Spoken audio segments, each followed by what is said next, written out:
privileged in terms of access to resources and opportunities. But there's a new brand of women who are breaking barriers. They're pushing the envelope. They're going to societies, empowering fellow women, giving an opportunity to the youth and the next generation, equipping them with the necessary resources and the skills, but also changing their societies for the better.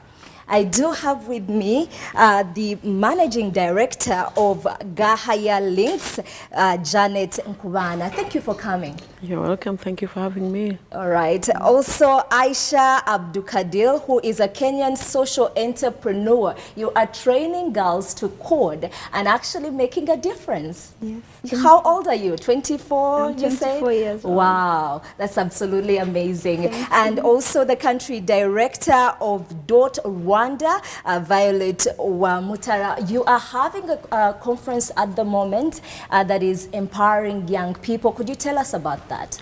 So with the sponsorship of the MasterCard Foundation, we were able to bring more than 80 social entrepreneurs from 10 different countries, the Middle East and Africa. Basically what we're doing with these young social innovators, we bring them together to share the lessons learned, to collaborate, but very important to create networks and to grow their social enterprises. Well said. Yeah. The key word being social innovators. Yeah. Our conversation tonight is around social entrepreneurship at large. Isabel Masozera is my name. Thank you for joining us. Let's dig right in. Now, Gahaya Links is known for empowering women, but before we get into what you are doing, I want to know Janet, the person. How do you get here?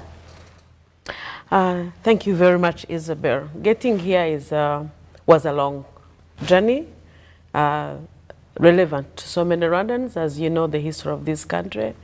I grew up in a refugee camp in Uganda in a place called Ushungerezi.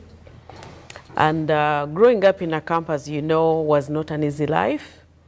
There were so many things that were happening there that people could not really, were so much challenging. The life in the camp, you understand, lack of water, lack of medication, lack of shelter, lack of schooling. Those are the challenges that you meet in a camp, and a lot of several challenges. So growing up in a camp, I am the 9th born of 10 children.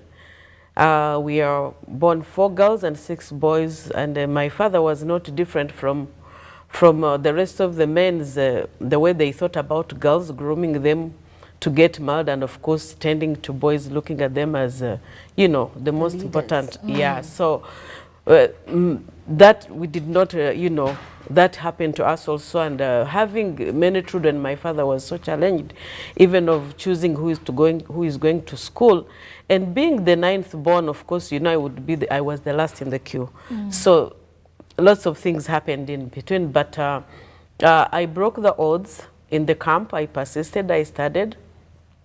I remember when I passed my primary 7 exams, I could not go because my elder sister had to go. So I had to hang in the camp there and stayed there, repeated the class. Then the following year, I passed very well, luckily, among the top best in Western province in Uganda, and I was picked up by Church of Uganda. So they took me to school, and you know, that is where I relate my life and what I'm doing today. Because growing up in the camp, seeing our mother's challenges and all that, then coming back to Rwanda, I could relate with so many women in this country. Sure. And coming back to Rwanda, I was a single mom. So being a single mother, so having a very difficult, you know, being a single mother who is bringing up children, trying to make ends meet, raised in a camp, knowing all the challenges. When I back to Rwanda, actually, raised from that humble beginning in those kind of circumstances, I definitely related with the women of Rwanda. If somebody came and said, I'm hungry, I could understand. I am sick, I could understand. And I think my heart kept seeing that in myself, and definitely I stopped thinking, because the time I came I was somebody, and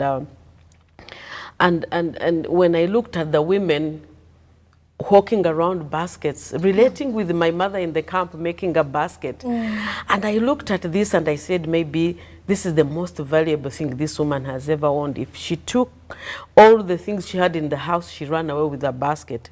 It was so dear to her heart. And you know, there's, looking at the history of the basket, it was not new to me. My mother was a weaver, and she used to sell them in the camp also to make a living. And you know, sometimes you look at something people did as a hobby and you say maybe this is an opportunity. So I related with the when we started this with my sister Joy. Definitely the situation we grew up in could very easily relate with the women. The situation in Rwanda, much here it was very tough, but you could feel for them and you could say, what can I do? And indeed, you've done something, Janet. Yes, all right, Violet, let's get to you. You're speaking to loads of young people, different from what Janet is doing. The young people are actually a key part of the society, because with the right skills, they could change the way Africa is today, the way Rwanda is, and provide a lot of solutions to the problem, the problems that we have today. I want to know what led you to being part of the journey of DOT, and why the young people? So, like Janet, I also grew up in Kenya. I had an opportunity to migrate to Canada in my last year of high school. And while I was in Canada, in my university, my master's and my undergrad, every summer vacation, I was able to get internship. I was able to get volunteering opportunities, and they kept growing my skills. I was even able to get a placement in Ecuador where I could get to have my hands-on skills. Yes. After my master's, I moved to the U.S. and in the U.S. I worked at the embassy of Rwanda. Yes, yes. And coming at the embassy, I didn't have any skills. But the ambassador at the time, Dr. Sezibera, I think he saw in me the passion, the commitment, lack of experience, but he saw in me that commitment. And when I came back to Rwanda, it was a different story. I saw young people, recent graduates, graduating into unemployment. Nobody was willing to give them a chance. Everybody talked about lack of the so-called soft skills. Yes. But how do you get those skills if you don't get that opportunity? If you don't have the opportunity, very true. So when DOT came, DOT was a perfect fit. Yes. Because DOT believes in young people. DOT provides a platform for young people to grow, to empower themselves. So that's how I got in. So you do attribute your career choice to what that gentleman did for you. Yeah, the gentleman, early but on in your also career. The internship and the volunteer opportunities that I received while I was in Canada. Yes. Yeah. All right, now we have the baby on the panel.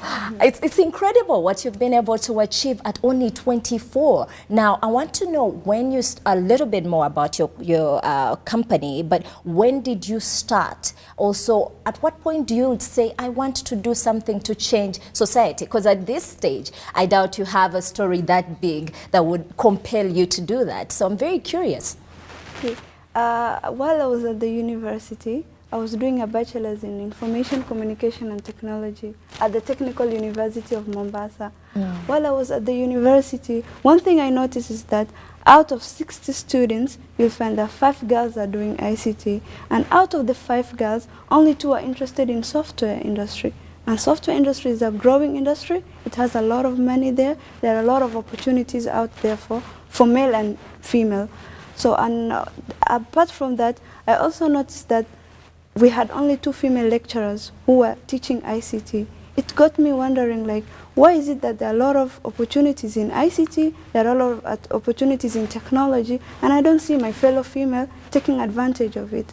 So when I was in first year, I introduced myself to coding, and actually there was a male mentor who actually helped me. He used to post it on social media. I used to see it everywhere, and then I wrote my first code on browser, and it was just like hello world, and I got excited and all that. I said, oh, this is so amazing. Yes. And then I kept on following up with him. He mentored me. We formed a group with other fellow students. We started coding, sharing ideas and all that. And then I started going to other universities with my fellow students to ask if there's the same problem. Are they facing the same same problem as Yeah, us. yeah. And we found out that they have the same problem. A lot of females are running away from technology. And that's when you knew, this is my purpose, this is what I Exactly. want That's to do. when I knew that I should take upon it myself so that I become a role model and mentor fellow young girls so that they can know and be exposed to the opportunities available Wow. for them. So you're a tech mogul at only 24. There's just so much you're going to do with your life. Very impressive. But I want to know, how long have you been doing this? I've been doing this for 2 years. Okay. I've graduated last year, but while I was at the university, when I could find time, especially during the weekends, we could form clubs.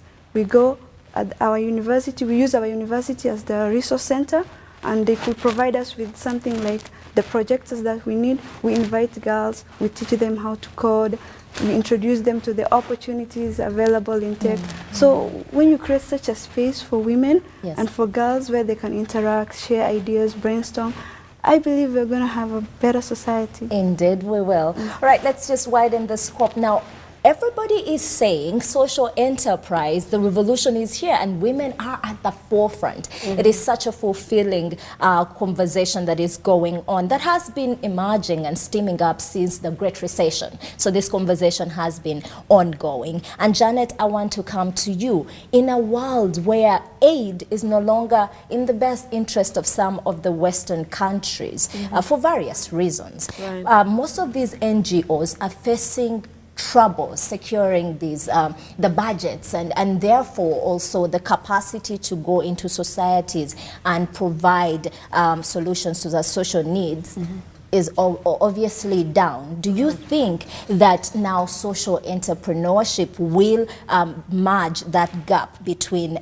government services and social needs today? Let me take you back when we started Gahaya Links. We looked at several opportunities because we got here in 1994, and we have seen several NGOs coming in Rwanda providing, you know, free things, and people were taken up by that. Yes. And we looked at the sustainability of people, because what challenged me first was you could go to one NGO. If you go, let's say, for one NGO, you invite the women, then the same women will come to another NGO meeting. Very true. So every NGO would come up and say, I have 10,000 people. And another one would say, I have 5,000. But to tell you the truth, it was the same women in the same NGOs. Because whenever they would go there, they would give me like 1,000 for sitting around, 500. And so people would just go there. So the sustainability to me was really too irrelevant. And I looked at it and I said, there's no way we can be an NGO.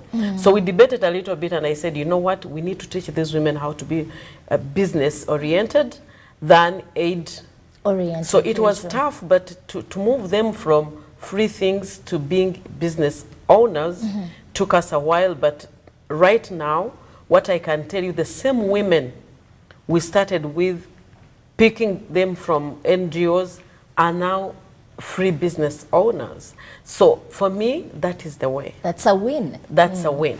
Because we have over 52 cooperatives. We have trained over 4,000 women or 5,000 women. We have done adolescent girls, about 600 of them. But what I would tell you today, these women are taxpayers. They have cooperatives. They pay taxes. They have TIN numbers. And you know, when you look at the policies the government put in place, it took us a while to keep teaching them the values of having such policies. You pay tax, you have good roads. You pay tax, you have electricity. You pay tax, you get this. Then the bottom line, the policy comes, you can't do business. So we put a policy, Rwanda Revenue Authority put it in place and say, if you trade with somebody who is not registered, you have to charge that person 15%. So we had to go back and say, why do you have these chargebacks when actually you can register and pay tax? So we took them through the whole whole process of taxes, the beauty of paying taxes. Some who don't understand VAT, we have to tell them how they have to claim the VAT.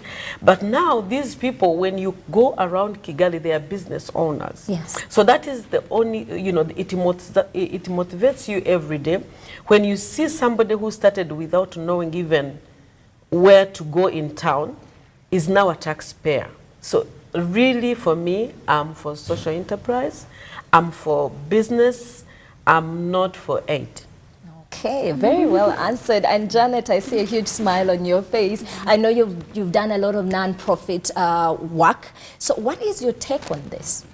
In terms of the social enterprise? Social enterprise being the best replacement for the chasm that is between the government services and the social needs in our communities. So the best thing about social enterprise, and you can't go wrong, it's the best of both worlds. Yes. So there's the impact element and the business element, which is very, very exciting. And for me, when I think about social enterprise, I think about the youth. You talked about us having so many youth. I think in Rwanda, one of our greatest gold mine are the young people. Yes. What most of the people, maybe they don't understand or they don't know, is that the youth, they have lots of experience, and they also have passion and a great insight in terms of the problems, the challenges, and the needs in their communities. And when we talk about if we empower the youth with the knowledge, with the networks, and the tools to be able to solve those needs, those community needs and challenges, then they're able to create those social innovations. Okay, Yeah. Janet, sorry, Violet, Yes. I want to ask, of everything that you have seen through your platform, you've been able to train a lot of youths, and they've come up with lots of solutions. What would you say you're most proud of? I think one I'm most proud of is, in fact, it was just exhibited. It was, in fact, a young man who developed or created pads out of banana fiber. Pads? Yeah, like pads, like sanitary pads. Yes. And they're very affordable. They're only like 300 francs. And we know how so many young girls are out of get school to because of that. Yes. But then you can imagine with social enterprise, you're using your local product. So you don't have to go very far. You just look at what you have in your community and you turn it into a social enterprise. And that's, for me, it's very, very exciting. Okay. Yeah. What would you say, Aisha, to young people today? Because the perception is that you have to first make a lot of money and then give back to society. So, you know, you think of the Bill Gates, the Steve Jobs, some of these big foundations that are giving back. And at the back of your mind, there's always a millionaire on the other side with a yacht and all of this money that they don't know anything to do with. So, in your opinion, what would you say to those people? Because clearly you're making a difference. Okay, what I could say about the business, the people who are doing business and the people like I doing a social enterprise is that I experienced that. As a social enterprise, I really experienced, I lacked mentors, a female mentor, and I lacked fellow female to create a space where we can share ideas and, you know, collaborate, solve community problems. I experienced it myself. So what I can advise or what I can add is that if you feel something or if you felt something from when you were young, it's affected you, when you grow up and when you come up with any business or with any social enterprise, you'll be able to actually know that you have to actually change the perception of the people you are actually training or actually impacting on.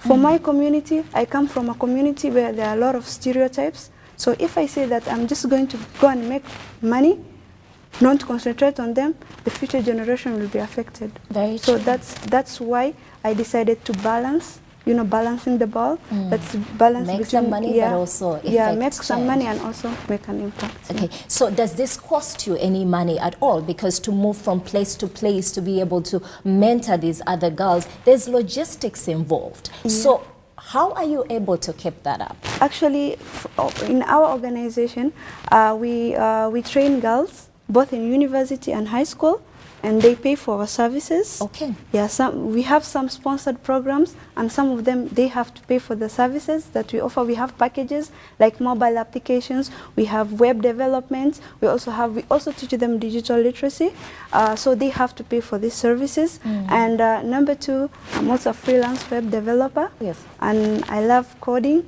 and there's a lot of money in coding. I do a lot of business in there. I create mobile applications, I create web applications for clients. And I'm also a tutor. Yeah. I tutor high school girls. Okay. Well, thank you for sharing that with us.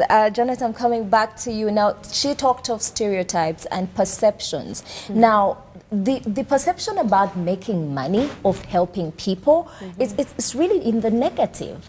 And I remember reading an article online, and somebody described that if somebody sold anything online, even offensive material, and made 50 million, nobody's going to make noise. But if someone went to societies and charged people to actually give them a solution, then you are a manipulator, you are selfish in nature, and all of these things in the negative. But what do you think can be done to address that perception?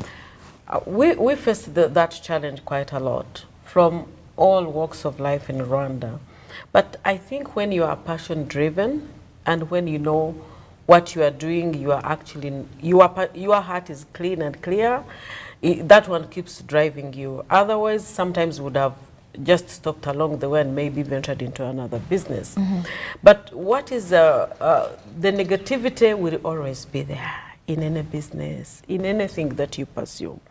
But how you yourself feel about what you are doing, if you feel good about it, if you know that the person you are working with understands, because for us what we did was transparency all the way.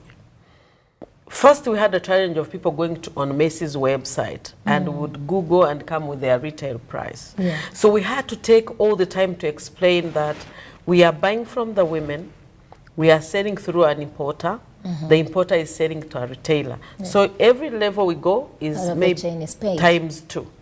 So, and we had to tell them, we pick the basket, it doesn't go with just a basket, we have to package it to be presentable, to conform with the standards of doing business in a developed world. Yes. So everything you do, for us, there was negativity, but deep down, we knew what we were doing was benefiting the women. Because when we started doing baskets, people were like saying, oh, exploiting Baturaje, all sorts of those things. But deep down, the women were appreciating. Somebody to get 5,000 in 2 days, which has never got, to me was a score.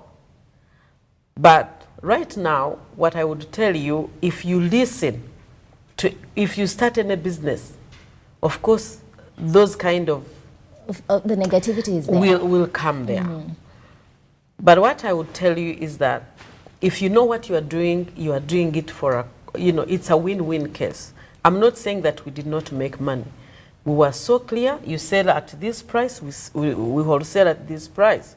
And we used to share even our purchase orders with people. Yeah. If you are saying this is what? To be transparent. I think transparency helps you through.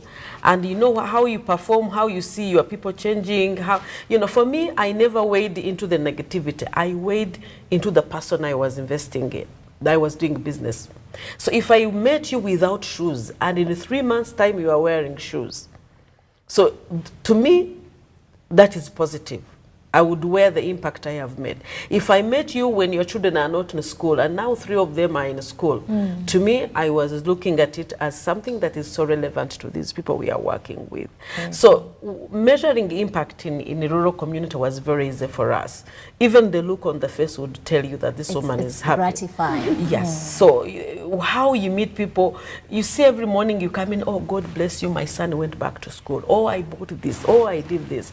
So to me, anything that was so negative, I had a deaf ear on it, and I moved on. And I'm actually, if you look at what Gahaya Links has done, we are celebrating success across Rwanda. Wow, thank you for persevering and just sticking with it. We now have to take a short break, but you can join the conversation on Twitter at RBA Rwanda, at Isabel Masozera, and at Primetime Live RW. We are talking to women who are pushing beyond their limitations to make a difference in their societies. Every day at work for them is a good deed down the road. Well, don't go away. Join us shortly.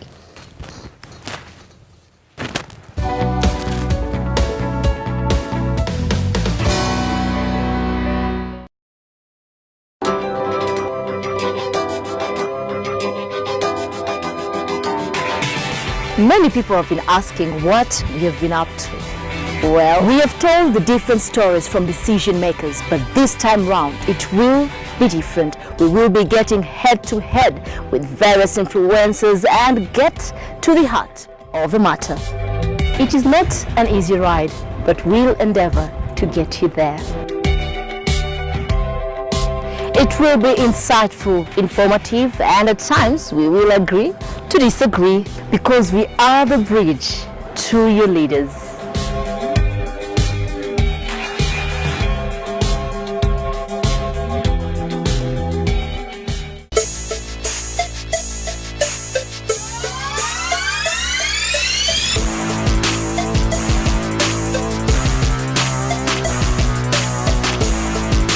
Now that is the smell of a new day, new business ideas, new opportunities, and above all, a new chance to start over.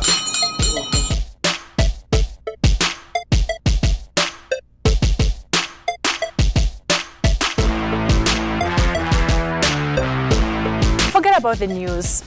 We want to talk about the stocks that are trading, what companies have been listed, and the exchange rate, and also the money matters, not just regionally, but also globally. Take a look. They are the right arm of every business world.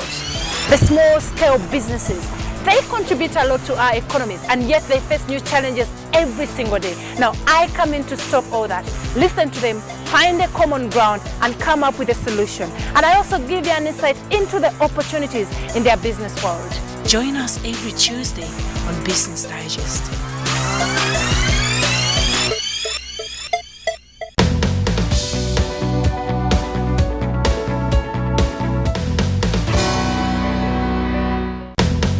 Just joining us, the conversation is around social entrepreneurship, and the focus is on how women are taking it up to influence change and become the change they want to see in their own societies.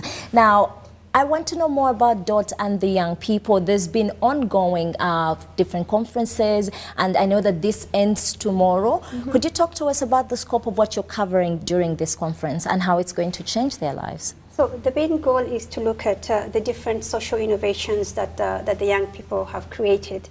And before they came to the conference, we had to take them through a journey. We found that young people, they want to be social enterprises, but we have to make sure that they do it the correct way.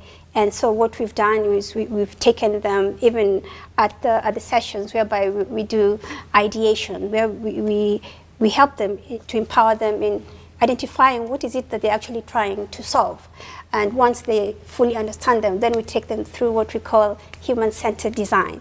And what this means is going deeper to look at, to work with the customers, with the beneficiary, to actually see what is the main problem, engage with them, do research, work with them to create these solutions, test, prototype, validate, and all that stuff. So where we are right now, we are working to see what are some of the challenges they're facing, how can they increase their impact using technology. We're talking about the importance of inclusivity, and here we're talking about bridging gender, but also very much social barriers that are being found so that we can be able to increase the impact. But also very important, we're showcasing their sharing as role models, showing what each and everybody is doing, and trying to learn from each other. Okay. Yeah. Now, I am very curious, and I have to ask.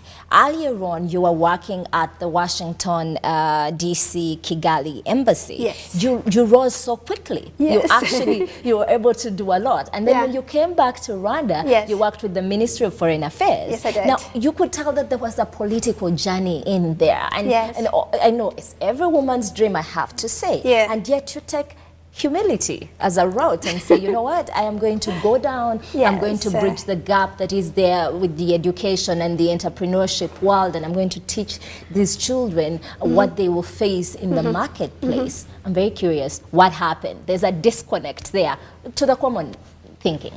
I don't think there's so much disconnect. At the end of the day is advancing Rwanda. And advancing Rwanda falls in so many places. So good. It's very true. You're running away from my question. That sounds so good. Yeah. But I'm thinking, I need to know what was going on in your mind Okay. to say there's roses over here, Yes. but I'm going to go and enjoy the thorns and help make more roses. Okay, so so maybe I would say, because I spent most of my childhood or my life in North America, and maybe the roses you talk about, maybe I had seen them. But coming to Rwanda, I wanted to actually do, my background is international development. And when you talk about international development, for me, it's about working with people. It's taking people from one step to the other. So for me, it's all, there's so much gratification. Yes. And you talk about politics. One of our key partners that we work along very well is the Ministry of Youth and ICT. Yes. So I'm still one of those You're people. still somehow in I'm there. still. Well, it's very commendable, the Yeah. decision you've made, and I'm sure we're going to see change Yes. because of that. Janet, the abuse of social enterprise is not something we can just, turn away from discussing. And even beyond social enterprise, these NGOs, there are a lot of people who are, even though you said earlier it's easy to mistake everybody for doing that, but it's an actual problem. People come and the agenda behind is not what we want it to be. How can the community safeguard? What are the indicators to see that this is the situation on the ground, and how can it be addressed? Well, abuse, there are several ways of abuse.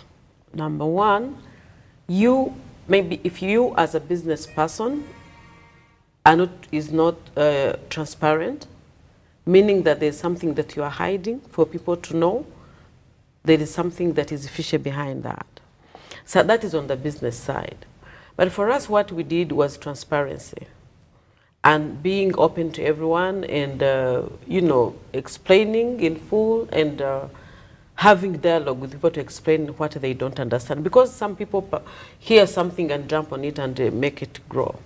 Then on the other hand, the abuse of social enterprise is working with groups. Here you are working with cooperatives.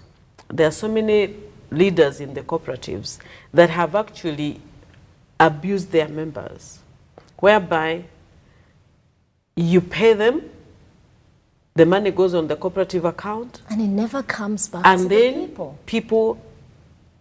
you hear the following morning people calling what went wrong. I've heard it in several groups.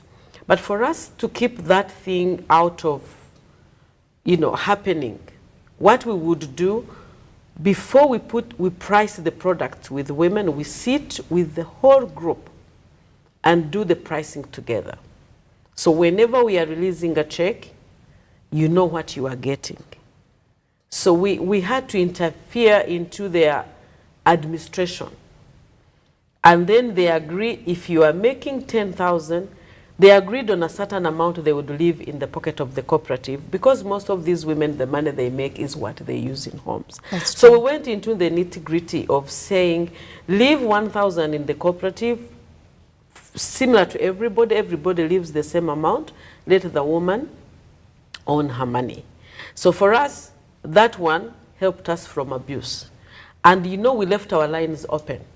And the message we pass, if you have any issue, this is my number. So every time we issued a check, somebody would ask, have you paid us? Yes, we have paid. So keeping everybody informed, having the value chain informed, the same information keeps you from those negativity and abuse of what you are doing. Yes. So we are very cautious about presidents abusing women, sometimes overcharging. So we would go sit down, how much does it cost to come to Kigali? So we went into details of costing, because some of them would take advantage of them and say, everybody would pay me 500, for example, from Rwamagana to Kigali. Yes. So women, when we go back, and having constant visits, you go and sit with them and you have an open dialogue. Yes. And another thing is, you don't become a boss. When you are working when you have a social enterprise, you are not that boss. So our women, they are like our colleagues. So they feel comfortable engaging you or telling you any problem. So we don't take ourselves these big women, these business owners. When you come, when we are with the women, we share everything. So we made them such comfortable that any little detail that is happening, they inform us. But of course, we had also to teach them their rights. This is your money, you have worked for it, and this is what you are entitled to. Yes, yes. So they knew their entitlement. But of course, there are places where the president would say, you know, I need this, I need that, I removed the money. So we had to teach them bookkeeping. So every woman now knows mathematics. Then we had to tell them to have bank accounts. So we had a group of women who can't read and write. So we use Urwego Opportunity Bank. They use their fingerprint to deposit and withdraw. So every morning, every day she puts on her fingerprint, her face comes there, and we taught them numbers. Trust me. If it comes So to the process was accountable. You were Yes. transparent. Would you say these are the things that people should look for? Because a lot of women are vulnerable. And when they come to these cooperatives, when they come to these NGOs, to these social enterprises, they're looking for solution. But that also means they're easy to manipulate, take Exactly. advantage of. So honesty and accountability is what and they should be looking transparency for. and teaching them their value. Because, you know, some people pick stuff and you don't cost them. But for us, what we did was to say, a basket is 5,000, is 4,000 or 3,000. This is how much everybody gets. Transport to Kigali from Rwamagana is this much. So instead of you collecting from every member of the cooperative, they pick from the coffer where you leave your 1,000 and then have that accountability. So to have an inclusion of everybody participating into their own businesses, it makes it easier. That's very true. Yeah. Thank you. Even though your business is only two years old, I know that there are challenges that you face in order to speak to these young girls. Some of them are not ready to hear you out and they have not yet seen what you're saying. What would you say has been your biggest challenge and how are you overcoming these challenges? Okay, there are several challenges I have in my organization. My organization is called Pwani Techno Girls. Okay. One of the challenges that we face is that majority of the parents don't motivate their young girls to attend our programs.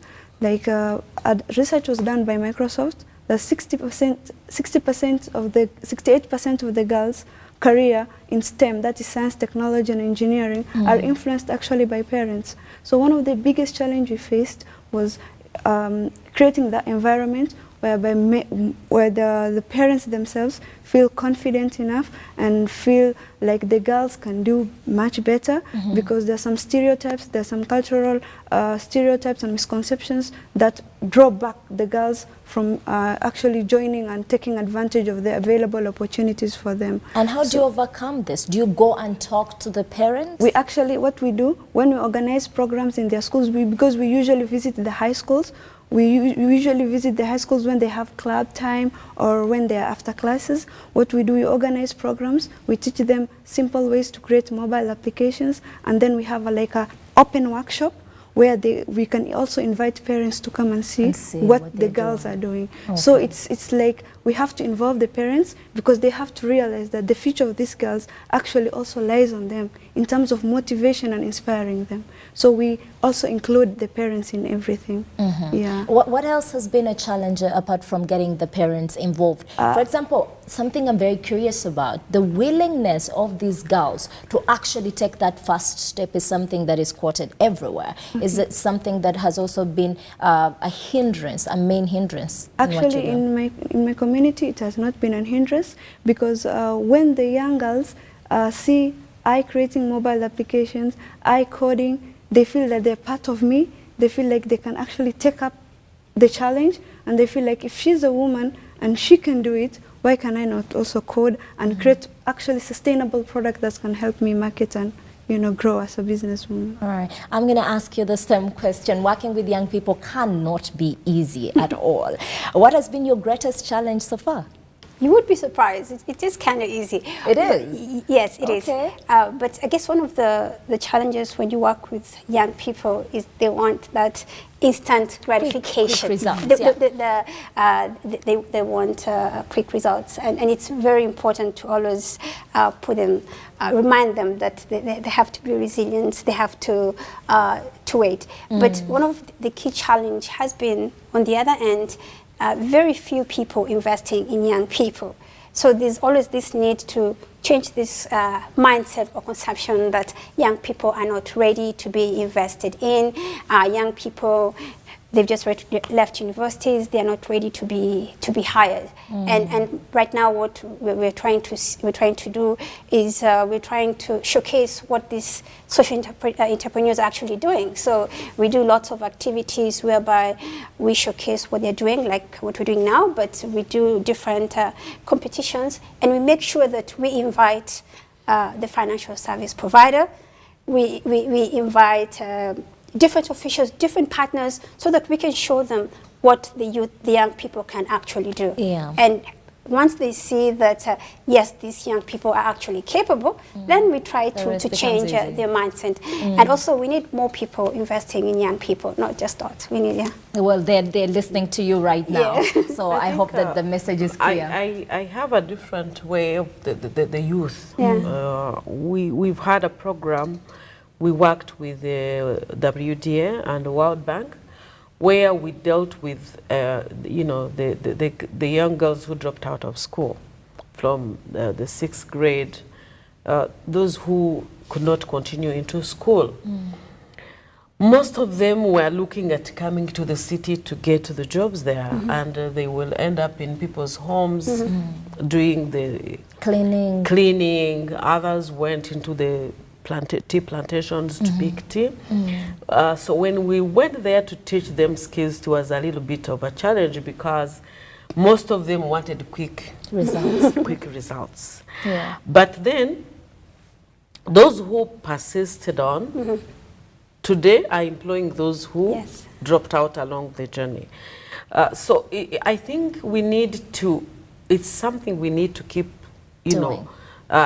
doing, explaining, and even carrying role models. We have few girls we trained into making jewelry in the village, but they made money, and on top of that, we showed that they came back and said, what can we use this money for? Yes. So from selling jewelry, we just said, okay, since you have markets around your village in Chinihira, you can create a business around there.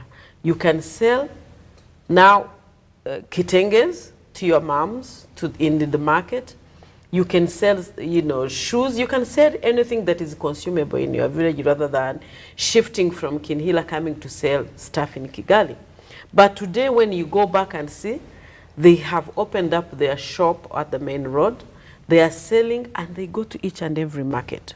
So I think the youth have to understand that it's not a white-collar job that is irrelevant to them. Yeah, and that's they need to understand that there are so many opportunities in this country that are untapped from. So these girls who are in the market, they are actually making good money, because what we helped them was to show them relevant products that are needed in the villages. Yeah. Then there is another group of young girls who came and said, what can we do? They had saved some money. So, but they live in Kayonza.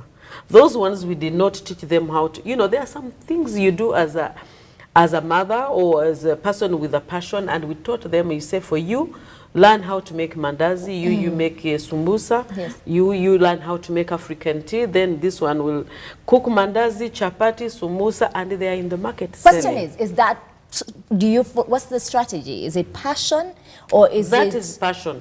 Out of help, out of passion, out of being a mother.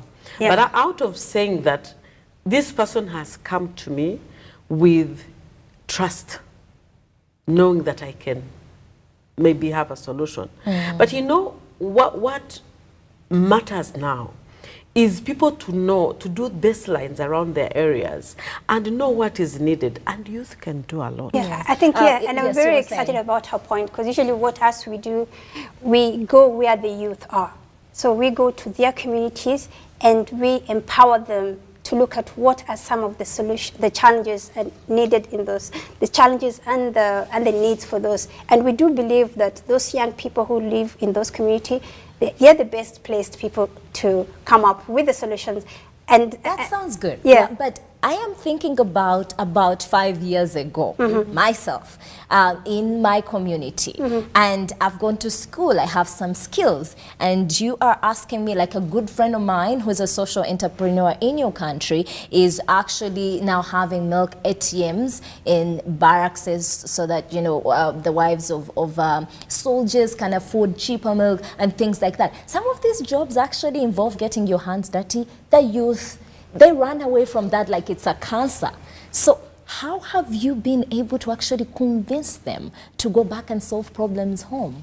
No, but it's because they've realized there are very few jobs in the city. Okay. And very important, they've realized. So what for us we do what we call opportunity marketplace, whereby we explore with them their communities, whereby they look at what are the skills that you have, and how can we turn those skills to help those challenges that are actually being faced. And I will tell you, once you're able to show them that there are some opportunities, trust me, they're going to grab them. And them staying in those communities, they're very well respected. Whatever they're doing, they're seen as role models. So definitely, they will want to stay in the location. Yeah. All right. And also, maybe the other thing I forgot to mention when we talk about young girls and the other challenge, them being shy, maybe not being outward. Expressive, yes. Yeah. So what we've done that has worked very well in our program is we've included gender equality principles in everything that we do. Okay. Yeah, which is very important, so that when you send trainers, you make sure they're female trainers to get role models. When you're going out to get beneficiaries, you make sure that you actually go to those places where you know you can get those women. So you make sure that you have a same level playing field. I'm seeing a better future. I'm seeing a better world where these young Africans are actually finding solutions to solve the African problems using social innovation and social enterprises. But I want to take you to a different conversation, but still taps into what we're talking about tonight.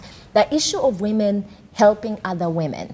That has been something we don't even at this point want to talk about, because I look at the three of you and I'm so moved by your work to help other women and the youth. That's not the easy go-to in our societies today. First of all, Janet, what do you think is the problem? Why are women so hesitant on helping other women when the men are playing golf and strategizing on the next deal and literally, you know, telling each other this is where the money is? We don't do that. Why is it? Sincerely speaking, I wouldn't know, but I, for one, I have this, I don't know if I can call it a syndrome. I go to buy something else when the woman doesn't have it. So that is me. I'm there to support women. Because, you know, I have had experiences. You know, when you work deep in the rural communities, you see the consequences, you know, the lives women go through. And when you put money into her hands, really you know that the family is going to have something. And that golden heart that you have is not something we're seeing across the... But then sometimes, I don't know if it is class or if it is how people perceive it, because... Is it the female gene? Is it nature? I think, I don't know, but women need to come up and support their fellow women. For me, I wouldn't say that I know the answer why they don't do that, but I feel so bad for a woman not supporting the other woman.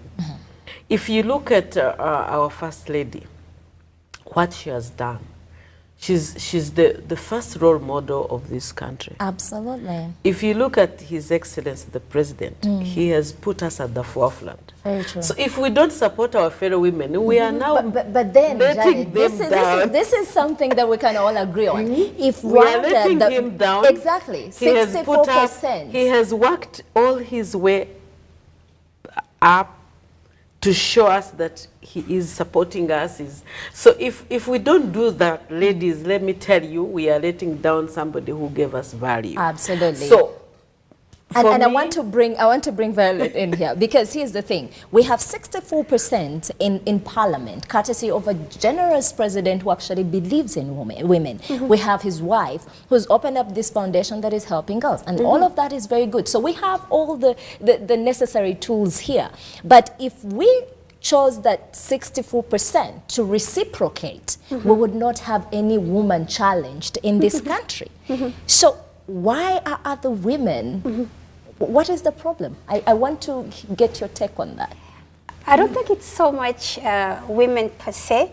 I think it has to be a shared, we have to include men in this we conversation. have men going he for she, so that men are supporting you. We're not taking that as an excuse. What I'm trying to say when you're talking about this 60% trickling down, so we have to include the men in these discussions, because, for example, in different institutions whereby we have male leaders, or the institutions whereby they don't have this gender equality ingrained in their organization. So we might have 60% of women working in one organization, but if there's some organization where the men are leading, or even the women, whereby those principles have not been ingrained, you're not going to get the women. And all of that is good, but picture a scenario. But then for us women, then it's very important for us women who have worked hard and they're in that place, to make sure that they also be not afraid to open the path for other women. So for us, what we do in that,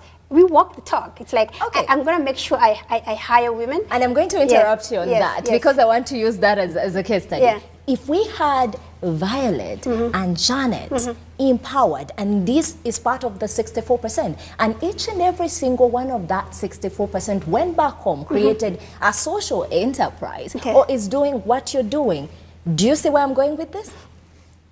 Wouldn't we have a different world today? Okay, we would.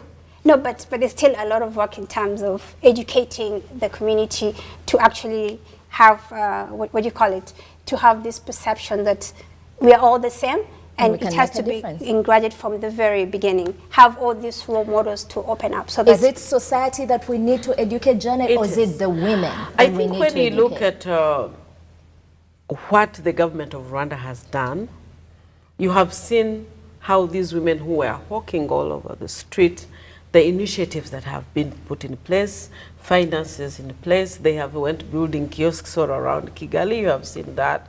Recently, Kigali, there is one at Kisimenti where people used to go and hawk near the cars and sell. They have put their grocery, a whole place where you could buy everything that was on the street.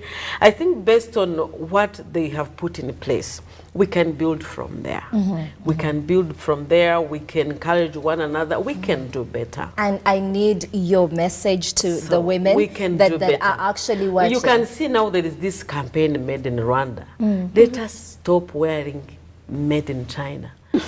If these women are making these earrings, jewelry and all of buy that, them and wear them. Okay. You are impacting this lady. Nobody wants free stuff. But if you know that you are going to purchase from a woman. If you know you are going to make a difference, look for that woman that is doing that. And then there we shall feel it. Not excluding men. And I'm sure men are easy people to follow suit. Yeah. When we become role models and do what we need to do, when we preach what we practice, they'll come along. Everybody will follow. Very well put. And you know what? It's not too late. We can still do better. The women of Rwanda are very much empowered. If you go to the communities, they know their rights. They have known all these gender policies better than some of us in the city. Men in the rural communities, they respect gender equality. Okay. And they know that this is something we can't abuse. The government of Rwanda has worked hard to put this in place. We can no longer do this to our wives. We can no longer do this to our daughters. And I think it is still not too late. It is possible. It is possible. And I'm sure if we all work hard and drive and direct our energy towards that, Rwanda will be free of aid. That is a great parting shot. Our time is fast spent. You have a second. Please go on. And to add to what they have said, I also like to advise fellow women that it should not be a condition. Like you should, like Aisha should be empowered if I reach that level or I'm higher than her. It should not be like a condition. So long as you know the lady, or maybe you have interacted with her, you already know that she has a potential in doing whatever she can, you can actually support her, rather than putting conditions saying that she has to be lower than me. Okay, she has to be empowered, but still she has to be under me. Yeah. Well, thank you for that. That's all the time that we had, unfortunately, but we'll be in your homes again same time and same day next week. Thanks for watching.